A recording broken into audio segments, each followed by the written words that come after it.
বাঁকুড়ার গঙ্গাজল ঘাটিতে আশাকর্মী রুম্পা মণ্ডলের আকস্মিক মৃত্যুর প্রতিবাদ এবং শালতোরার বিধায়িকা চন্দনা বাউরির মন্তব্যের প্রতিবাদে রাজ্যের বিভিন্ন জেলার মতো পুরুলিয়ার পাড়া ব্লকেও প্রতিবাদে সামিল হলেন আশাকর্মীরা।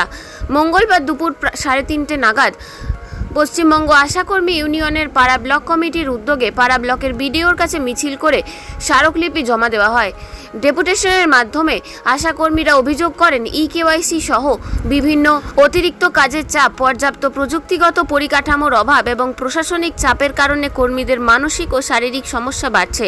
স্মারকলিপিতে বাঁকুড়ার আশাকর্মী রুম্পা মণ্ডলের মৃত্যুর ঘটনার নিরপেক্ষ তদন্ত, দোষীদের বিরুদ্ধে যথাযথ ব্যবস্থা গ্রহণ এবং মৃত কর্মীর পরিবারের জন্য উপযুক্ত আর্থিক ক্ষতিপূরণের দাবি জানানো হয়। পাশাপাশি শালতোরার বিধায়িকা চন্দনা বাউরির আশাকর্মীদের সম্পর্কে করা মন্তব্যের তীব্র প্রতিবাদ জানিয়ে সেই মন্তব্য প্রত্যাহারের দাবিও তোলা হয়। এছাড়াও সংগঠনের পক্ষ থেকে ইকেওয়াইসি সহ অতিরিক্ত কাজের চাপ কমানো, কর্মরত অবস্থায় মৃত আশাকর্মীর পরিবারের আর্থিক সুরক্ষা, অবসরকালীন ভাতা বৃদ্ধি, মাতৃত্বকালীন ছুটির ব্যবস্থা এবং কর্মক্ষেত্রের নিরাপত্তা নিশ্চিত করার দাবি জানানো হয়েছে। আমাদের এখানে ডেপুটেশনের একটাই কারণ হচ্ছে আমাদের যে আশাকর্মী রয়েছে শালতোরার রুম্পা মণ্ডল, উনি আজকে মানে ইকেওয়াইসি করতে গিয়ে ওনার উপর নির্যাতন, মানে কথাবার্তার যে বিধায়ক আমাদের রয়েছে শালতোরার চন্দনা বাউরি, উনি মানে নানা রকম কিছু ওনাকে অশ্লীল ভাষায় মানে কথা বলেছেন যে চোর, চটি চাটা, হ্যাঁ আপনার লাইক নেই, আপনার শিক্ষিত নেই, আপনারা যেইভাবে চাকরি করছেন এটা কে চাকরি দিয়েছে, হ্যাঁ টিএমসির আমলে আপনারা চাকরি পেয়েছেন, এগুলো আমার আমলে চলবে না, আমার সরকারের দোষারোপ হবে, এগুলো তো বলার দরকার নেই। আমরা কি রাজনীতি করছি? আমরা তো রাজনীতি করছি না, আমরা তো ইকেওয়াইসির ব্যাপারের জন্য আমরা বলেছিলাম, আমরা তার জন্য সিমোচ অফিসে ডেপুটেশন দিয়েছি, বিমোচ স্যারকেও ডেপুটেশন দিয়েছিলাম জুলাই মাসে যে স্যার আমরা কিন্তু করতে পারছি না। আমরা আবেদনপত্র করেছিলাম যে স্যার আমরা এটা করতে পারছি না, আমাদেরকে কিছু সহযোগিতা করুন। আমরা আবেদন আমরা করব না, পুরোপুরি আমরা এটা বলিনি, কেননা আমাদের আশারা 2007-2011 সালে যখন জয়েন্ট হয় তখন আমাদের অ্যান্ড্রয়েড ফোন বলে কিছু ছিল না, এর সম্পর্কে আমাদের অভিজ্ঞতা খুব কম। উনি কি বলছেন বিধায়ক চন্দনা বাউরি যে স্বামীকে নিয়ে নাও, ছেলেকে নিয়ে নাও, জামাইকে নিয়ে নাও, বিটিকে নিয়ে নাও, নাতিকে নিয়ে নাও, এটা কোনো মগের মুলুক? এটা তো কোনো ভাষা হলো না। একটা বিধায়ক হয়ে এইরকম ভাষা আমরা তো আশা করিনি। একদিকে যেরকম আমাদের আশাকর্মীদেরকে সম্মান বন্ধু হিসাবে মর্যাদা দেওয়া হচ্ছে, কলকাতায় বলুন দিল্লিতে বলুন সরকার দিচ্ছে, সেইখানে আজকে এইখানে বিধায়ক এইভাবে একটা অসম্মান করছে।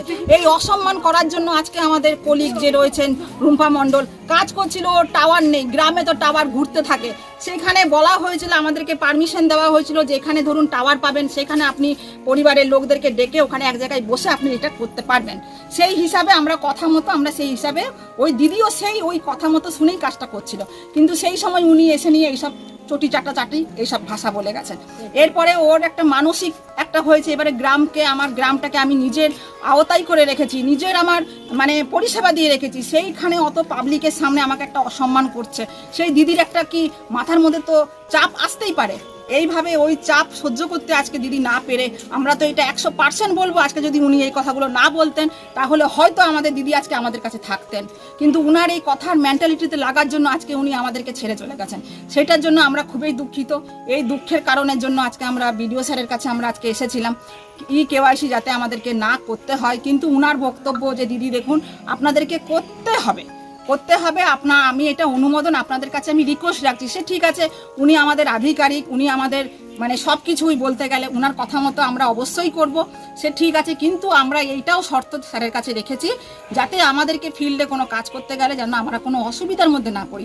যদি অসুবিধার মধ্যে পড়ি, আজকে রুম্পা হয়েছে, কালকে টুম্পাও হতে পারে, পরশুদিন আপনার আলাদাও কেউ হতে পারে, যেন এই অসুবিধার মধ্যে যেন না হয়, তার জন্য যেন উনি কোনো আমাদেরকে প্রোটেকশন দেয়। আমরা সেইটাই ভিডিও স্যারের কাছে এই কথা বার্তা জানার জন্যই ওনার কাছে আমি এসেছিলাম। আমরা সব আশাজীবীরা পাড়া ব্লকের, তো উনি আমাদের কাছে কথা দিয়েছে যে দিদি এইটা হবে না, আমি এটা খুব দুঃখ প্রকাশ করছি, আপনাদের সত্যি আপনাদের কলিগ আপনাদেরকে ছেড়ে চলে গেছে, এটা আমিও দুঃখ প্রকাশ করছি, কিন্তু আপনারা যতটা পারবেন চেষ্টা করবেন, এটাই জন্যই আমরা স্যারের কাছে আজকে এসেছিলাম। আমার পরিচয় হচ্ছে মমতা সুইস, পাড়া ব্লক।